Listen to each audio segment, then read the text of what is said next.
Pemirsa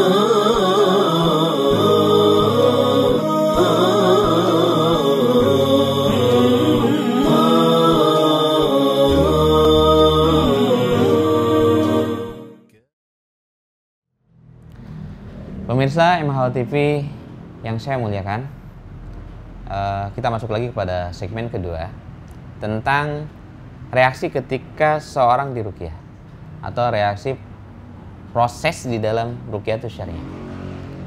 Di segmen pertama kali saya sampaikan yaitu reaksi, yaitu adalah kesurupan. Kesurupan ini terbagi pada dua. Pertama, kesurupan karena gangguan secara psikis.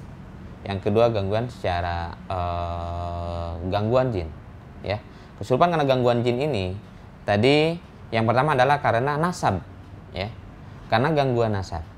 Biasanya karena gangguan nasab ini orang akan bereaksi keras karena si jin nasabnya itu merasa memiliki terhadap orang tersebut, merasa bahwa orang tersebut adalah orang yang berada di perlindungan dia. Sehingga tidak boleh ada orang yang mengganggunya, bahkan dia tidak mau dikeluarkan dari orang tersebut karena sesuai dengan perjanjiannya. Jadi maka mereka ketika diruqyah itu akan bereaksi keras. Akan bereaksi keras. Kenapa seperti itu? Karena mereka menolak dirinya untuk dikeluarkan. Maka bagaimana untuk mengantisipasi supaya tidak terjadi reaksi yang lebih keras di dalam ruqyah syariah ini karena nasab ini, yaitu yang pertama tadi adanya pemutus dulu. Ada ikrar pemutus dulu. Ikrar pemutus ini harus dibacakan dengan penuh kesadaran, dengan penuh keyakinan, dengan penuh rasa keimanan kepada Allah Subhanahu wa taala bahwa si klien atau si pasien tersebut ingin melepaskan diri dari segala bentuk ikut campur bangsa jin terhadap diri dan keluarganya. Dan dia hanya berserah diri kepada Allah Subhanahu wa taala semata. Kemudian dilanjut dengan mendakwahi terhadap orang tersebut, juga mendakwahi terhadap bangsa jinnya. Orang tersebut diberikan pemahaman bagaimana kita selaku bangsa manusia tidak boleh beristianah dengan bangsa jin.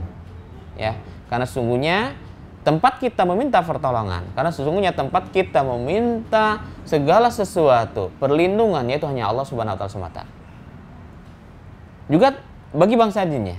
Bagi bangsa jin yang ada di dalam tubuhnya tersebut, kita dakwahi juga. Berikan pemahaman bahwa yang namanya jin tidak dibenarkan ikut campur terhadap urusan manusia. Karena sesungguhnya bangsa jin dan manusia diciptakan oleh Allah itu adalah untuk beribadah. Wa ma khalaqtul jinna wal insan illa liya'budun. Ya. Kita punya alam masing-masing, kita punya tugas dari Allah, dan tidak dibenarkan kita ikut campur masing-masing. Manusia tidak boleh ikut campur urusan jin, sebaliknya bangsa jin pun tidak boleh ikut campur dengan urusan manusia. Ya. Tugas kita hanya ibadah kepada Allah. Karena apabila di antara kita ada yang ikut campur, maka sesungguhnya itu sebagai bentuk kedoliman. Dan setiap bentuk kedoliman, ingat, akan diminta pertanggungjawaban oleh Allah Subhanahu wa taala semata. Jadi kita arahkan ke sana sehingga nanti si pasien ataupun klien menyadari bahwa kita benar-benar manusia lebih mulia dari bangsa jin, kita benar-benar menggantungkan diri kepada Allah. Termasuk jinnya pun mereka menyadari atas kesalahannya yang selama ini dilakukannya, dan mereka dengan mudah akan keluar sehingga tidak terjadi lagi kesurupan. Kalaupun ada reaksi, ya mungkin itu tidak akan terlalu keras. Yang kedua, reaksi kesurupan ini yang lebih cenderung keras, yaitu jin pencinta nih. Ya, jin pencinta ini bisa saja berada dalam seorang wanita ataupun seorang pria. Tergantung jinnya itu jin laki-laki atau jin perempuannya. Kalau jin laki-laki dia ada di jin wanita, di tubuh wanita. Ataupun jin perempuan akan ada di tubuh manusia dari laki-laki. Biasanya mereka masuk ke dalam tubuhnya itu dengan berbagai macam cara. Nanti di episode selanjutnya nanti akan saya bahas bagaimana mereka masuk ke dalam tubuhnya, ya, ke dalam tubuh manusia itu sehingga mereka bisa mencintainya. Tapi ketika seseorang yang terkena gangguan jin pencinta ini, mereka akan terjadi satu reaksi yang sangat keras ketika diruqyah. Kenapa seperti itu? Karena jinnya tidak mau dikeluarkan. Mereka sudah merasa mencintai, mereka merasa memiliki, mereka bahkan ingin menikahinya. Ya. Jin pencinta ini biasanya mereka muncul di dalam mimpi. Ya. Mereka dalam mimpi bahkan sering mengajak untuk pergi jalan-jalan, bahkan sampai melakukan hubungan suami istri dalam mimpi tersebut. Maka tidak sedikit orang yang terkena gangguan jin pencinta ini, mereka lebih sering lebih sering mimpi jima, mimpi hubungan badan. Ya, kan si jinnya ini, dasarnya si jinnya tersebut ingin melakukan hubungan badan dengan orang yang dicintainya tersebut. Ya. Maka ketika orang yang sudah terkena gangguan dari jin ini, biasanya apa yang dirasakannya? Mereka akan menolak ketika ada orang yang menyukai dirinya. Kalau misalkan seorang laki-laki, dia tidak akan mencintai wanita lain. Ya. Kalau dia yang seorang perempuan, ketika ada laki-laki yang ingin mendekatinya, maka dia pun sama, akan menolaknya, akan menjauhinya. Dan apabila pasangan suami istri yang salah satunya ada jin pencintanya, maka pasangan tersebut rumah tangganya akan berantakan. Maka hati-hati dengan jin pencinta ini. Ya.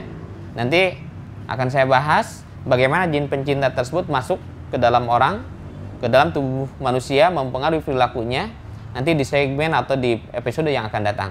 Supaya Bapak dan Ibu, sahabat MHO TV bisa menghindari diri dari gangguan atau dari makar dan tipu daya jin pencinta ini. Nah, biasanya ini reaksi, ya, reaksinya lebih keras. Nah, kemudian itu pun sama, kita lakukan lagi pemahaman, kita dakwah lagi kepada mereka, dakwahi lagi manusianya, dakwahi lagi bangsa jinnya, karena sesungguhnya bangsa jin dan manusia itu tidak bisa disatukan. Ya, kita punya alam masing-masing. Jin silakan menikah dengan bangsa jin lagi, bangsa manusia silakan menikah dengan manusia lagi. Ya, kita ini fitrahnya adalah seperti ini. Manusia menikah dengan manusia, jin menikah dengan bangsa jin. Jangan sampai kita melanggar fitrah kita selaku makhluk yang diciptakan oleh Allah Subhanahu wa taala semata. Sahabat MHO TV rahimakumullah. Kemudian apa lagi nih? Orang yang reaksinya bisa kesurupan pada saat diruqyah. Di antaranya adalah biasanya ini adalah orang-orang yang pernah mempelajari ilmu-ilmu kanuragan. Ya. Orang yang pernah mempelajari ilmu-ilmu yang tidak syar'i. Ilmu kanuragan, ilmu segala macam. Ya. Biasanya pada saat diruqyah mereka akan bereaksi. Karena di dalam tubuhnya sudah dipenuhi, sudah diisi oleh jin-jin yang membantu, ya, yang membantu kehidupan dia. Ya. Sehingga apa? Sehingga ketika diruqyah, diikrar memutuskan dulu, bangsa jin tersebut tidak ingin meninggalkan tubuh orang tersebut. Ya. Jadi biasanya dengan orang-orang yang memiliki ilmu-ilmu kanuragan, pada saat diruqyah mereka akan bereaksi keras. Ya. Mereka tidak mau keluar dari tubuh orang tersebut karena mereka sudah merasa dibeli, sudah merasa mereka itu diminta oleh klien tersebut, bahwa jin tersebut untuk melindungi dirinya, untuk membantu dirinya, sehingga mereka tidak mau keluar. Kemudian yang selanjutnya, reaksi dari kesurupan ini adalah biasanya orang yang benar-benar terkena gangguan jin karena santet.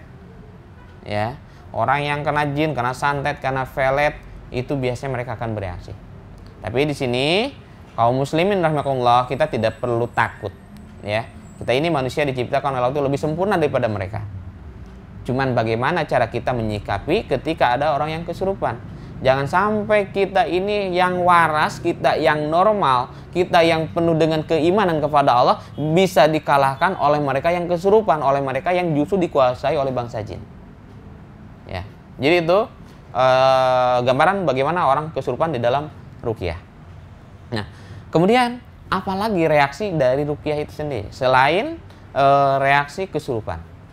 Yang kedua adalah muntah. Nah, ini juga dari muntah ini juga bisa dibedakan ya, karena ada beberapa muntahnya itu keluarnya itu hanya berbentuk air liur saja. Ada juga muntahnya itu karena makanan yang keluarnya, ada juga muntahnya sampai darah ya, ada mengeluarkan darah.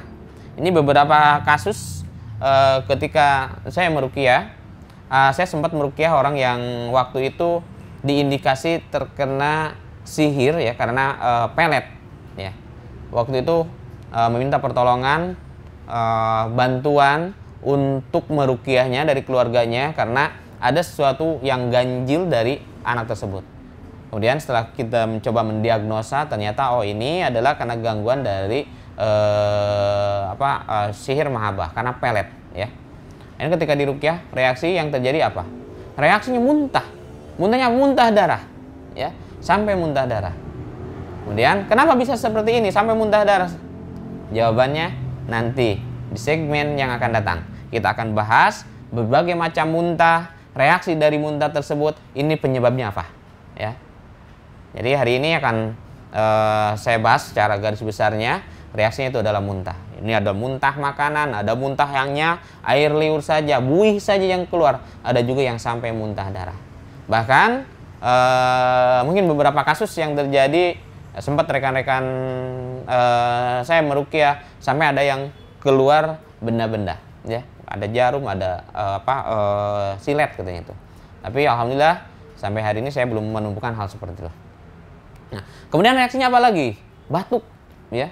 Orang ketika diruqyah batuk-batuk ya. Dari awal sampai selesai batuk itu tidak pernah berhenti, padahal dia sendiri tidak memiliki penyakit batuk waktu itu. Kenapa ini bisa terjadi? Ya. Ini adalah salah satu dari reaksi dari ruqyah itu sendiri. Insya Allah nanti dibahas di episode selanjutnya. Ya. Nah, kemudian apa lagi reaksi dari ruqyah? Pada saat orang diruqyah tersebut, apa reaksinya selain batuk? Ada yang menguap, ngantuk, bahkan tidur. Ya. Saya sempat meruqyah, ada kasus saya meruqyah orang yang waktu itu diagnosanya adalah karena gangguan ain, ya. Ketika saya meruqyah, dari pertama kali saya baca ta'awudz sampai selesai itu tidur, tidak bisa dibangunkan. Ya, tidur nyenyak sampai ngorok. Ya. Nah, ini hal-hal seperti ini pasti mungkin kita akan menemukan di lapangan, terutama bagi para peruqyah. Ya. Kemudian apa sih sebenarnya yang harus diketahui oleh kaum muslimin dengan reaksi ini, dengan reaksi-reaksi seperti ini? Kaum muslimin ketika mengetahui reaksi-reaksi dari yang terjadi pada saat ruqyah ini adalah bagaimana meminimalisir supaya reaksi-reaksi tersebut tidak terjadi.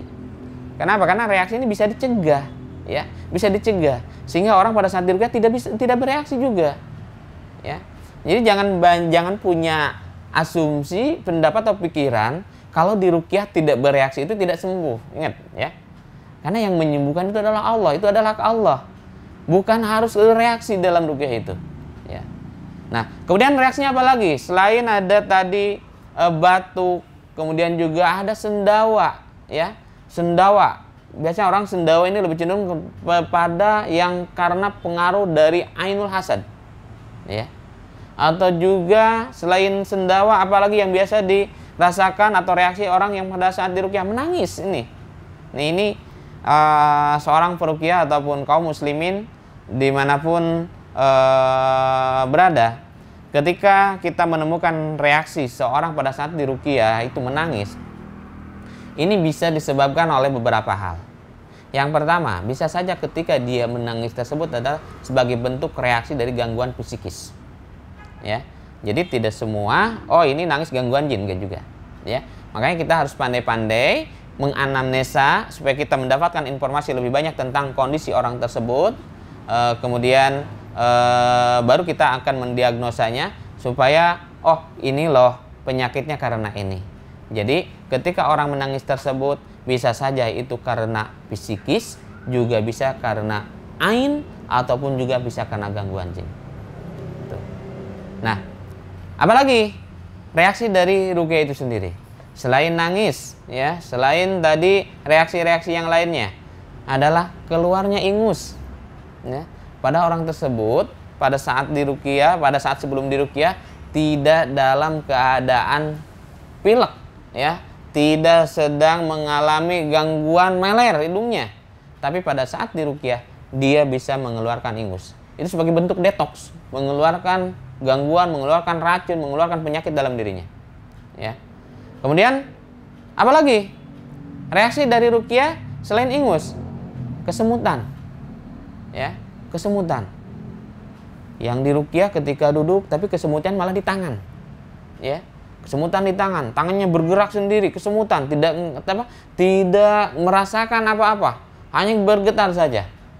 Ini pun bisa saja itu karena gangguan jin, bisa saja karena perilaku dari orang tersebut.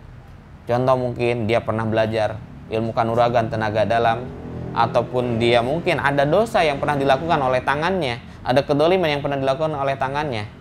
Maka ini lebih cenderung kita ajak dia untuk bertobat, mohon ampun kepada Allah. Ya. Kemudian apalagi yang harus dilakukan, reaksi dari ruqyah itu sendiri? Selain dari kesemutan, panas dingin, keluar keringat, ya, merasa panas dalam dirinya, tubuhnya terasa terbakar ketika diruqyah, sampai kelojotan, ya, kelojotan, merasa panas dalam dirinya.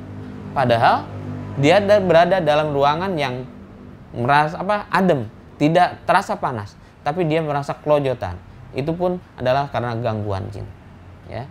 Jadi kaum muslimin rahimakumullah, masih ada beberapa reaksi yang perlu kaum muslimin ketahui, supaya kaum muslimin bisa membekali diri ketika mungkin suatu saat kita dipertemukan dengan masalah ini, kita dipertemukan dengan kondisi seperti ini, kita sudah paham apa sih yang harus tindakan yang harus kita lakukan ketika kita sudah tahu, oh ini reaksinya seperti ini, pasti ini dasarnya dari sini. Sehingga ini akan mempermudah kaum muslimin untuk melakukan tindakan-tindakan sesuai dengan kondisi dari klien atau pasien tersebut.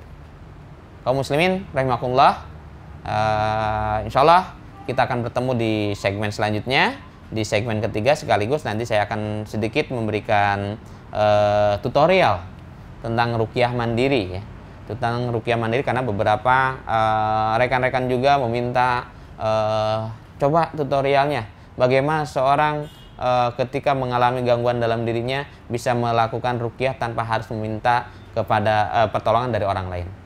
Mungkin di segmen yang kedua ini saya akhiri, tapi kita akan bertemu lagi di segmen yang akan datang.